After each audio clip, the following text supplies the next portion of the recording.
Welcome back. Today I wanted to scratch the surface on an extremely vast and debated subject, the Earth's chakras and energy lines. For the viewer's reference, the chakra model I'm basing the information in this video on is Bridget Nelson's model. She's spent over a decade studying this subject, as well as many others of relevance, and I just love everything she puts out there.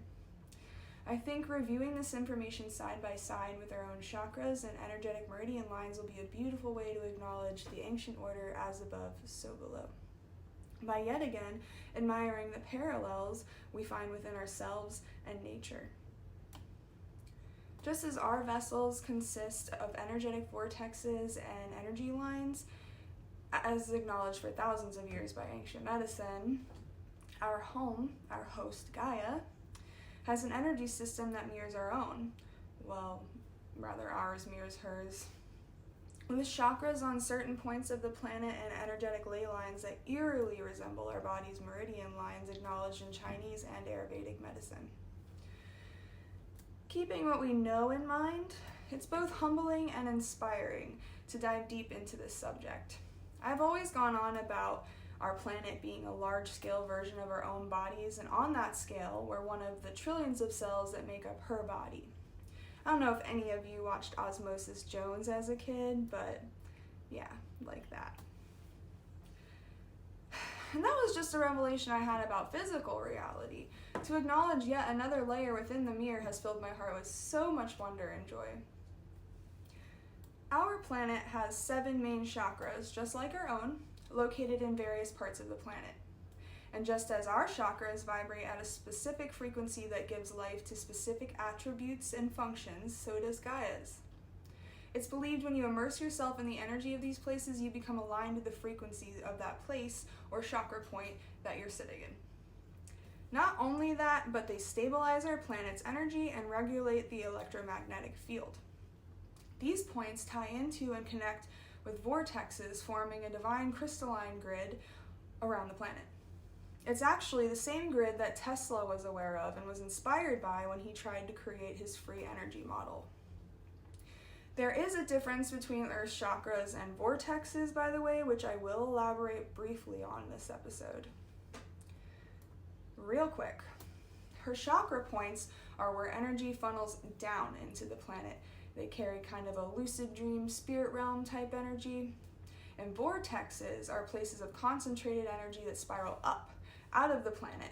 They're places of clarity and amplification. Also, while I'm unpacking that, our Earth's ley lines are like our body's meridians, acting as the energetic pathway that connects all of these sacred places. Beautiful, isn't it? So, to elaborate more on Gaia's chakra system, again, based on Bridget Nelson's model, which just resonated with me most, we'll start with Earth's root chakra. It's located in Uluru Rock, Australia. Only seems appropriate it would be somewhere in Australia. It's so primal. The native Aboriginals believed Uluru to be the place their ancestors were born into this 3D, tangible realm reality. They believe all life began there.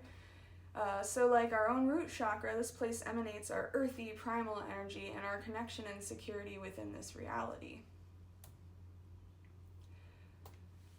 Earth's sacral is located at Lake Titicaca, Peru, emanating abundant mother energy, a place we balance our carnal sexual energy as well as tap into some creator energy. Wow.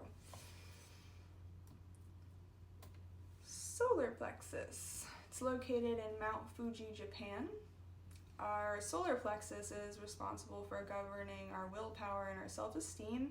So I find it really interesting that Earth's solar plexus is located in a place that had inspired our understanding of chi, which is our life force energy. And it's where one would go to tap into the strength and force of our true nature. Earth's heart chakra, located in Maui, Hawaii. I think it's beautiful to note that Halikila, the dormant volcano on Maui, apparently matches Schumann's resonance, measuring at 7.8 cycles per second, the same resonance as our hearts and the natural frequency our planet creates to support life. I'm not crying, you're crying. Earth's throat chakra, located in Glastonbury, England, a meeting place for spiritual practices predating Christianity, and also said to be the final resting place of King Arthur. You can also see the outward physical representation of throat chakra qualities in the barrage of crop circles found in nearby Wiltshire, the appearance of these symbols sharing and imprinting information in the collective mind. Earth's third eye, appropriately located in the Himalayan mountains, Hindus, Buddhists, Jains, and Tibetans alike gravitate to this place for wisdom and insight. It's the heart and birthplace of so many illuminating practices. Seems only appropriate this place would be where you go to tap into the untainted inner knowing. Earth's crown chakra, located in Mount Shasta, California, together with the Sedona vortex, creates an energetic vesica Pisces connected by a line of energy. This energetic combination submerges the geographic locations between them in a resonance of 33 cycles per second, again reflecting back on divine numbers related to Schumann's resonance. It's a place most high, a place to tap into higher consciousness and our divine connection to all things. Since basically ever in recordable history, the ancients recognized the energetic potency in places like Earth's chakras, vortexes, and ley lines. So many of these places have had monuments, temples, and cities built around them. Our ancestors understood the geographically strategic importance of being in places of energetic significance. It's my personal belief that by visiting these places and exposing ourselves to the unique frequencies and knowledge these places have to share with us, we can not only hyper-accelerate our own spiritual growth, but perhaps form a deeper connection with and bond with our hosts in the process. Hopefully in some small-scale way, also helping facilitate Gaia's healing too. Because as each person taps into their divine true nature individually, we impact the collective state as a whole. So just imagine, if you will, more of us reaching out and reestablishing a connection with not only Gaia, but the order of the entire universe. We can look to the future with hopeful eyes, open hearts, and a deep knowing that all that was, is, and ever will be is connected. The red thread ties us all together. We choose to incarnate into a state of separation to take pleasure in the journey back to each other.